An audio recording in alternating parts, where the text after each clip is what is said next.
పత్రిక 2వ అధ్యాయము 11వ వచనంలో మనము కూడా ఆయన యొక్క పరిశుద్ధతలో పాలు పొందాలని మనల్ని దేవుడు ఈ విధంగా తీసుకెళ్తున్నాడండి. ఎంత గొప్ప దైవిక ప్రణాళికలో మనం ఉన్నామండి. మన యొక్క జీవితాలు ఎంత గొప్ప దైవిక ప్రణాళికలో ఉన్నావండి. ఇప్పుడు నువ్వు నమ్ముతున్నావండి, నువ్వు దేవుణ్ణి తెలుసుకున్నా కూడా నీ యొక్క బాధలు సమస్యలు అర్థం కాని స్థితిలో ఉంటే నువ్వు ఇంకా ఆశీర్వాదకరమైన జీవితాన్ని జీవిస్తావు.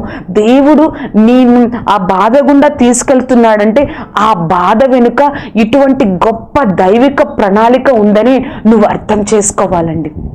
మనం చూసినట్లయితే తన పరిశుద్ధతలో పాలు పొందవలనని మనల్ని ఆయన శిక్షిస్తున్నారు. తన పరిశుద్ధతలో యుగ యుగాలు మనం ఆయనతో ఉండాలని నిన్ను నన్ను ఈ విధంగా దేవుడు ఈ లోకంలో చూచి పరలోకంలో కూడా ఆయనతో జీవించేటట్లు మనల్ని చేయాలని దేవుడు మనం సిద్ధపరుస్తూ ఉన్నాడండి.